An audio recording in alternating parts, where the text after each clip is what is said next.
बचो पतमिस वीडियोस में पढ़ो अस क्या तयत आज पढ़ो इंशाअल्लाह निम्बे पे ब्रोह कुन।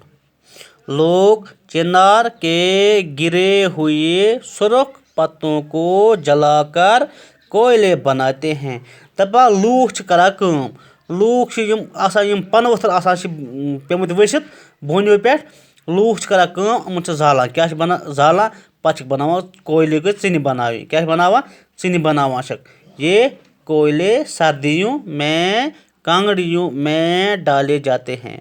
दपा यम चिन करा काम पत वंद सर्दी पत त्रा कांगड़ियन मज क्या त्रा। हम चिनार की छावों में बैठकर धूप और गर्मी से बचते हैं। दपा करा काम बोन शहजारस बेवान अख बचा ताप नश बे बचा गर्मी नश। चिनारों से हमारे बागों की रौनक बढ़ गई है। दपा इम बोनियो सज कम सान बाग अमन हज रौनक बढ़ियामच। हमारी सड़कें सायादार बन गई है।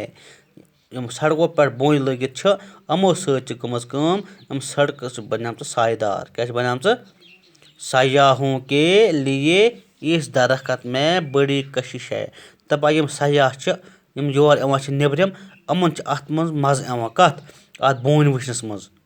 चिनार हवा को साफ रखने में मदद देता है। दपा इस बोन यह थवा हवा साफ क्या थवा इससे माहौल पर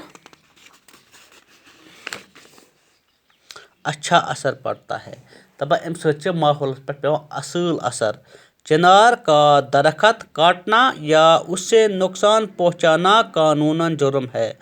दपा यह बोन यह चटन या अत कह नुकसान वातन यह हसा कानूनन जुर्म।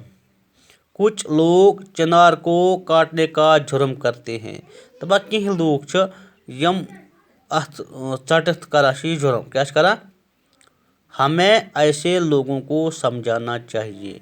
दपा अस पजन इत लोग समझावन यम बोन नुकसान वातन या यम बोन चटान कि इस दरख्त की हिफाजत करना हम सब का फ़र्ज है।